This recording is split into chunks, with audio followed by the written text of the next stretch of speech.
Hello my dear students, आज हम पढ़ेंगे वर्ड फॉर्मेशन। लेकिन मैं शुरू में आपसे एक रिक्वेस्ट करूंगा, प्लीज़ मेरे चैनल को आप सब्सक्राइब करें। मेरी वीडियोज अगर आपको अच्छी लगे तो उनको जो है शेयर करें, लाइक करें, ताकि जो भी मैं वीडियोज बना रहा हूँ सब आपके लिए हैं और अपलोड होंगी तो आपको इनका लाभ होगा।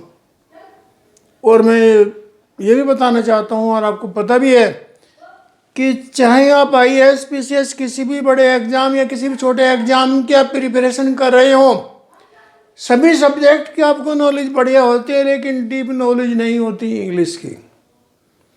Because English is a weak point for the competitors.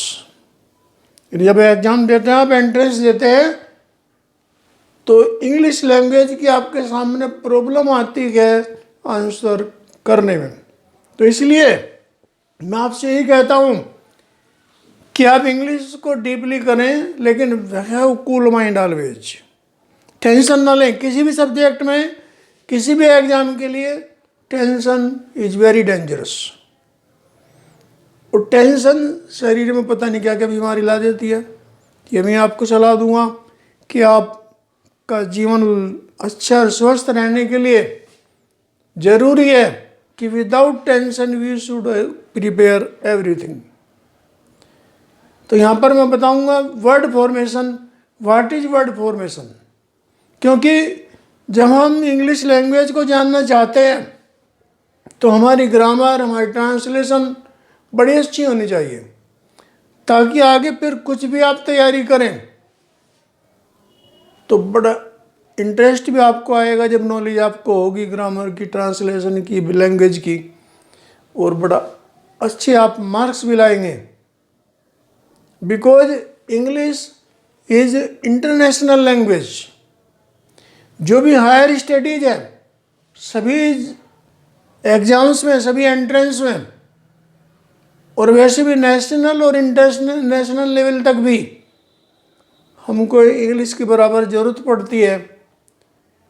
तो I advise you, you should be frank, you should not have any kind of hesitation in your mind.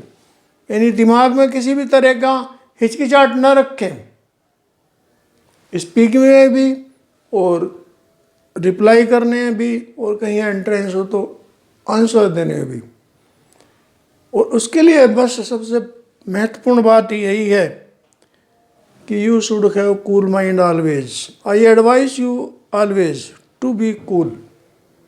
ठीक रहता है। तो अब देखें वर्ड फॉर्मेशन में सबसे पहले पढ़े व्हाट इज वर्ड फॉर्मेशन। यानी शब्द का जो फॉर्मेशन हम करेंगे, तो व्हाट इज वर्ड फॉर्मेशन यही से बताना है।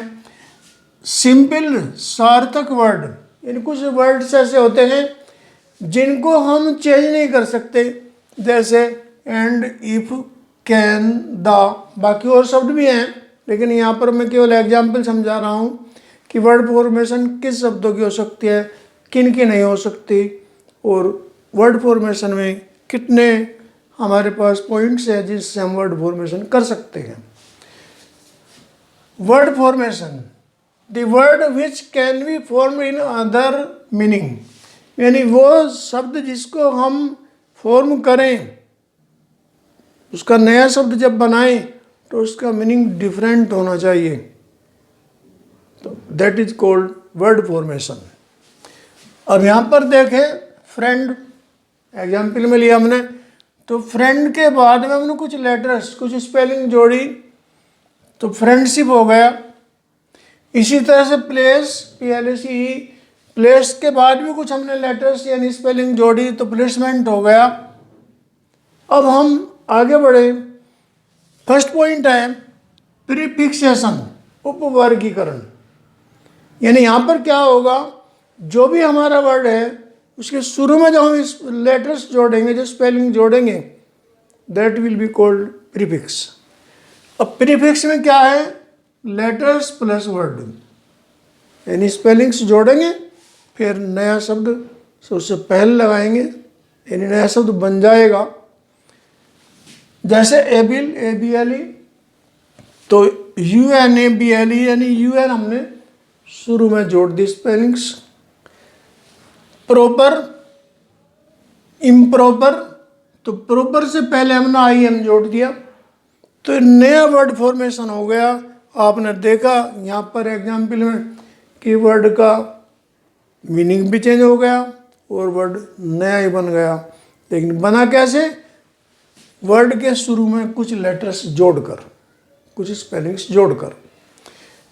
नेक्स्ट है सफिक्सेशन, प्रत्ययीकरण। इसका मतलब क्या होता है कि प्रीफिक्स में तो यह था कि हमने स्पेलिंग्स शुरू में जोड़ी, लेटर्स शुरू में जोड़े, और सफिक्स का मतलब होगा कि वर्ड के बाद में कुछ हम स्पेलिंग्स या लेटर्स जोड़ेंगे तो सफिक्स कहलाएगा। अब जैसे वर्ड हो, उसके बाद जो हम लेटर्स जोड़ेंगे तो सफिक्स में आएंगे। जैसे बैग, बैग में हमने कुछ शब्द, कुछ स्पेलिंग्स जोड़ी तो बैगर्स हो गया या बैगर हो गया, यानी बैग्स होता, बैग्स तो खैर वर्ब होती, लेकिन बैगर और बैगर से फ़र्क है, सिंगुलर प्लूरल का फ़र्क हो जाता है। फ्रेंड, फ्रेंडशिप, यानी फ्रेंड के बाद हमने SHIP जोड़ दिया। फिर इसी तरह से प्लेस, प्लेस में बाद में हमने कुछ लेटर्स जोड़े तो प्लेसमेंट हो गया। लिमिट, लिमिट के बाद कुछ हमने स्पेलिंग्स जोड़ी तो लिमिट लेस हो गया। तो आपने देखा what is prefix, what is suffix. अब नेक्स्ट है पॉइंट हमारा कंपाउंडिंग, सामसिक शब्द रचना, यानी वर्ड जो है, जो हमारा कोई वर्ब है चाहे नाउन है, उसको हम जब डिफरेंट चेंज करें तो उसका मीनिंग भी डिफरेंट हो जाए, that is called compounding also. जैसे हेड, हेड में हमने कुछ स्पेलिंग्स जोड़ी, मिस्ट्रेस तो हेड मिस्ट्रेस बन गया। फिर हमने एक्टर, एक्टर में कुछ स्पेलिंग्स जोड़ी तो एक्ट्रेस बन गया। तो आपने यहाँ पर देखा कि व्हाट इज कंपाउंडिंग, यानी यहाँ पर हमने लगभग 2 वर्ड्स एक साथ जोड़े तो हमारा कंपाउंडिंग हो गया। फिर कन्वर्जन, कन्वर्जन में स्वरूप परिवर्तन, यानी जो हमारा वर्ड है, जो हमारी नाउन है, प्रोनाउन है, कुछ प्रोनाउन सॉरी नहीं, जो भी हमारा वर्ब है या हमारा नाउन है, उनको जब हम अलग से जो मीनिंग चेंज करने के लिए फॉर्मेशन करेंगे, that will be called conversion. जैसे स्पीक, स्पीच हो गया, यानी स्पीक वर्ब है, स्पीच नाउन है। इसी तरह से बाइंड, बाइंड वर्ब है लेकिन बाउंड नाउन हो गया, यानी मीनिंग भी चेंज हो गया, वर्ड भी चेंज हो गया, तो दैट इज कॉल्ड कन्वर्जन, यानी रूप परिवर्तन शब्द का हो गया। कंपाउंड वर्ड्स, कंपाउंड वर्ड्स का मतलब क्या है कि कोई वर्ड है उसके साथ कुछ और स्पेलिंग्स जोड़ दे। जैसे बुक, बुक स्टॉल, जैसे पोस्ट, पोस्ट ऑफिस। तो आपने देखा बुक के बाद स्टॉल जोड़ा, पोस्ट के बाद ऑफिस जोड़ा, तो एक हमारा जो है कंपाउंड वर्ड बन गया। फिर 5th पॉइंट है वन वर्ड सब्स्टिट्यूशन, यानी कोई एक पूरा सेंटेंस होगा उसके लिए एक शब्द। जैसे मान ली हिंदी में समझे कि वह बच्चा जिसके माता हो ने पिता हो, तो वो कौन होता है एक शब्द में? अनाथ। ऐसे ही यहाँ पर इंग्लिश में होगा कि एक सेंटेंस या ग्रुप ऑफ वर्ड्स दिया होगा जिसके लिए वन वर्ड करना होगा, और वो उसका एक पूरे सेंटेंस का या सभी शब्दों का एक ही अर्थ हो जाएगा।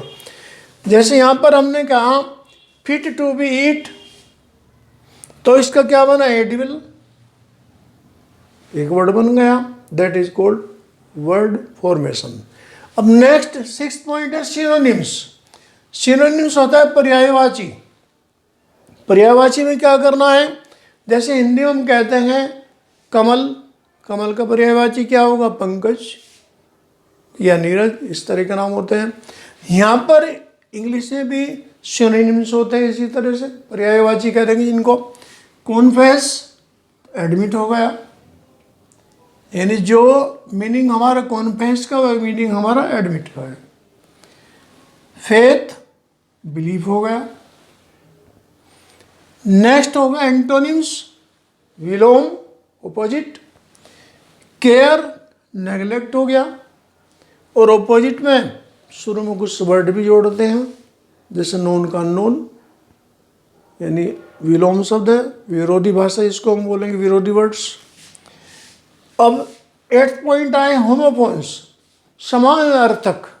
समान अर्थक यानी जो हमारे पहले सेंटेंस का समान अर्थक तो न कहकर इसको ज़्यादा अच्छा है समान उच्चारण वाला कहेंगे, समान उच्चारण वाला। ये समान अर्थक नहीं होगा, ये समान उच्चारण होगा इसका। जैसे एक शब्द है करंट, CRRENT, जैसे बिजली का current, I feel current in this wire. फिर करंट स्पेलिंग सेम है, किशमिश, तो आई ईट करंट, मैं किशमिश खाता हूँ।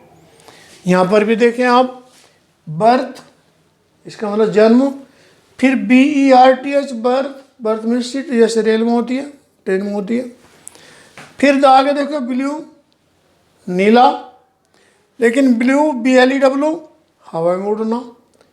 तो डियर स्टूडेंट्स, आपने देखा कि एक बेसिक नॉलेज थी हमारी वर्ड फॉर्मेशन के लिए, और इंग्लिश लैंग्वेज में these points are very very important for you.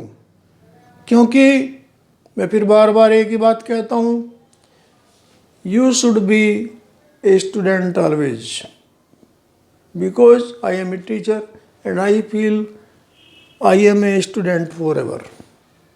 क्योंकि नई बात जहाँ भी हम सीख सकते हो, जिस भी सब्जेक्ट में हम हैं, जिस भी विभाग में हम कोई काम कर रहे हैं, तो बड़ी अच्छी बात होती है। और मैं कहता हूँ ज्ञान बांटिए, यानी आपके पास अगर कुछ थोड़ी बहुत नॉलेज है तो दूसरों को दीजिए। क्यों? अगर आपके पास धन है, पैसे हैं, रुपए हैं, सोना है, चांदी है, अगर वो बांटोगे तो वो घटेगा। But knowledge is never becomes short, कभी कम नहीं पड़ती बल्कि बढ़ती है। ज्ञान ही एक ऐसा चीज़ है कि जितनी आप बांटोगे उतना ही बढ़ेगा। तो dear students, I thank you for watching my videos.